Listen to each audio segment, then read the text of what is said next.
I'm going to make it. Shake somebody's hand on your right and left and say, you got the right stuff.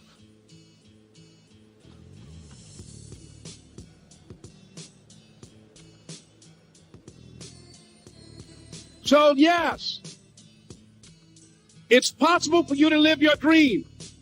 It's necessary that you associate with winners, that you work your system, that you are relentless, that you never give up.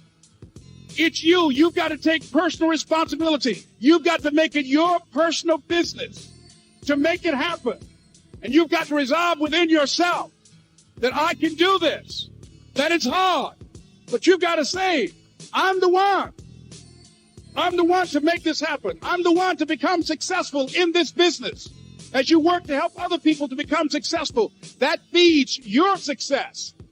But you know it's going to be hard, but find out what will make it worth it for you. I told Mr. Washington I wanted to become a disc jockey. Someone asked me to tell this story. And he said, Les Brown, he said, if you want to do anything worthwhile in life, you've got to be hungry. And so I started working to develop myself. He said, I want you to practice every day being a disc jockey. I said, but I don't have any job now. He said, it doesn't matter. He said that it's better to be prepared for an opportunity and not have one than to have an opportunity and not be prepared. So every day I was working to develop myself. And that's what you must do. And as I was working to develop myself, I applied for a job as a disc jockey, WMBM on Miami Beach. I went to a guy named Milton Butterball. I said, how you doing, Mr. Butterball? I'd like to get a job as a disc jockey. He looked at me. He said, do you have any broadcast background? I said, no, sir, I don't. Do you have any journalism background? I said, no, sir, I don't. He said, we don't have any jobs available. I said, yes, sir. I went back to Mr. Washington and I told him. He said, don't take it personally. He said, most people are so negative, they will have to say no 7 times before they say yes. He said, go back again. So I went back again. I said, how you doing, Mr. Butterball? My name is Les Brown. He said, I know what your name is. What do you want? I said, I'd like to know whether or not you have any jobs at disc jockey, sir. He said, didn't I just tell you yesterday we didn't have any jobs? I said, yes, sir, but I know whether or not somebody got laid off or somebody was fired, sir. He said, no one was laid off or fired. Now get on out of here. I came back the next day. Hello, Mr. Butterball. How are you? He said, fine. What do you want now?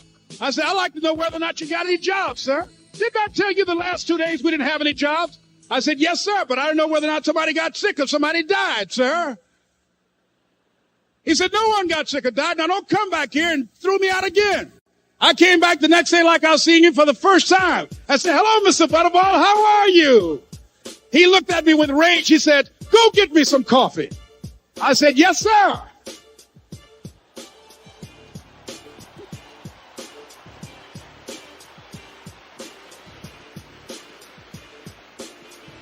And I went to get him some coffee.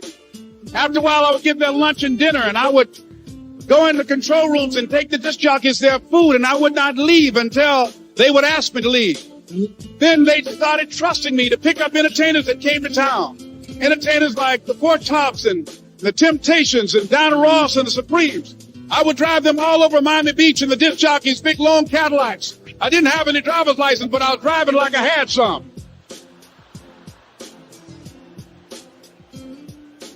And one day, one Saturday afternoon, while I was at the radio station, a guy named Rock was drinking while he was on the air.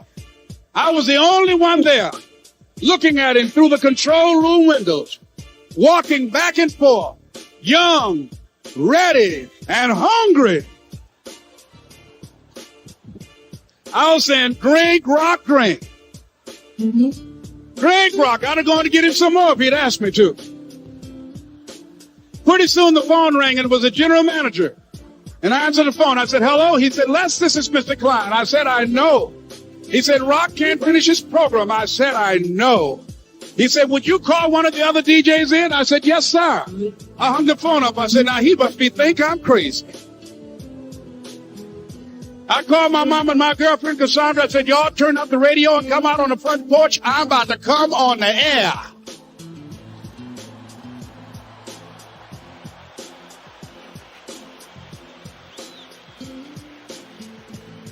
I waited for about 20 minutes.